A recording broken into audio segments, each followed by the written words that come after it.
Hello everyone, my name is Dr. Syed Nomanata, and today we are going to discuss a topic. It's about pneumonia caused by this organism called Pneumocystis jirovecii. We will discuss why is it important not to miss this diagnosis, what are its clinical features, in which a group of patients this condition occurs, and then how to diagnose and treat it. So let's jump right into it. So Pneumocystis jirovecii, it's classed as a fungus. It's a unicellular fungus, and it occurs in two forms.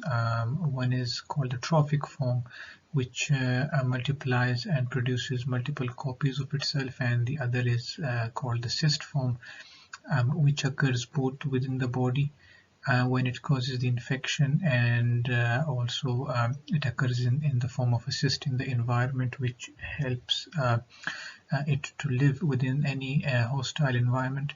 Within the body, it exists in both trophic and cyst forms. Now, why is it important not to miss this diagnosis?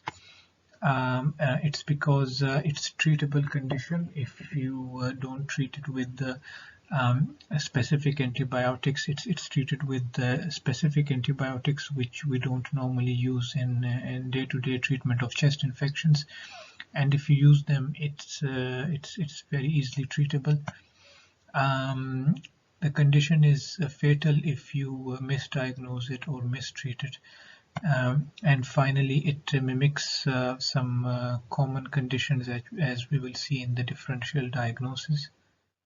Now, when to suspect this pneumonia caused by Pneumocystis jirovecii?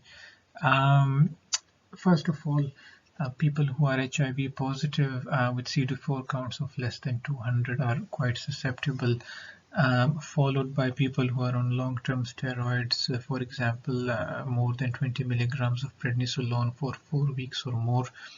And finally, people who are recipients of solid organ or hematopoietic stem cells.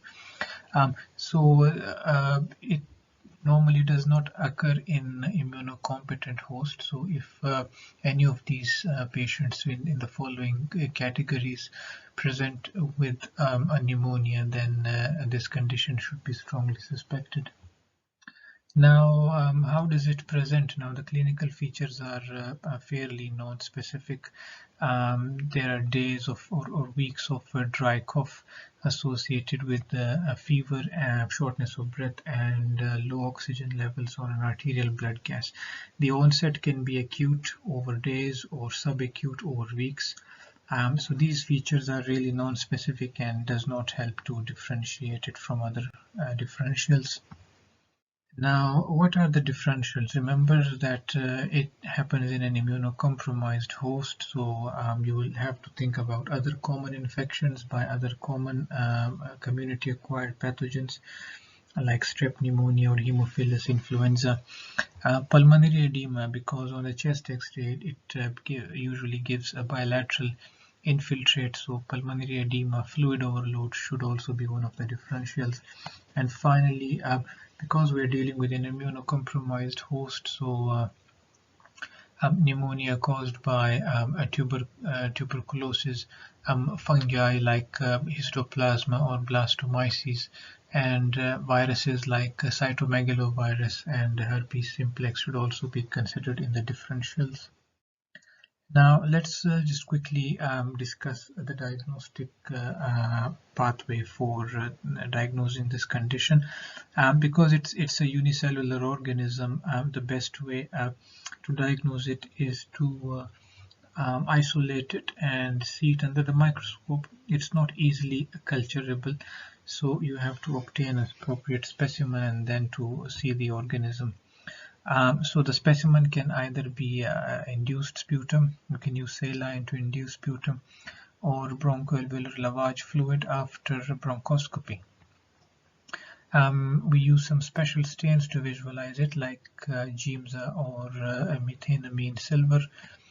Direct and indirect immunofluorescence tests utilizing the fluorescence antibodies which are specific to the organism. And finally, you can run PCR, which is the most accurate test. It can also be diagnosed using serum samples by using a marker which is called a beta-D-glucan. Now, this marker is it's a complex polysaccharide. It's present within the cell wall of the cyst form. Although it's quite sensitive, but it's not specific. It can happen in other fungal infections as well. Now, treatment. How is it treated? Trimethoprim sulfamethoxazole is the drug of choice. It's given IV in very sick people and very sick patients, and it's given as tablets in people who've got milder forms of disease. IV pentamidine is another alternative, and finally steroids for people who are requiring oxygen. And other second-line options are primaquine and clindamycin in combination and atovaquone.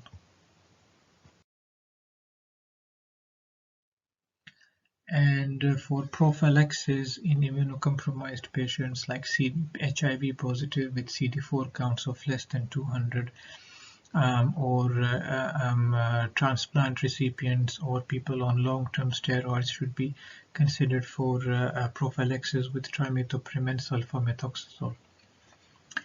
So there you have it, guys. I hope you really liked the lecture, and I'll see you next time with another interesting topic. Thank you and take care.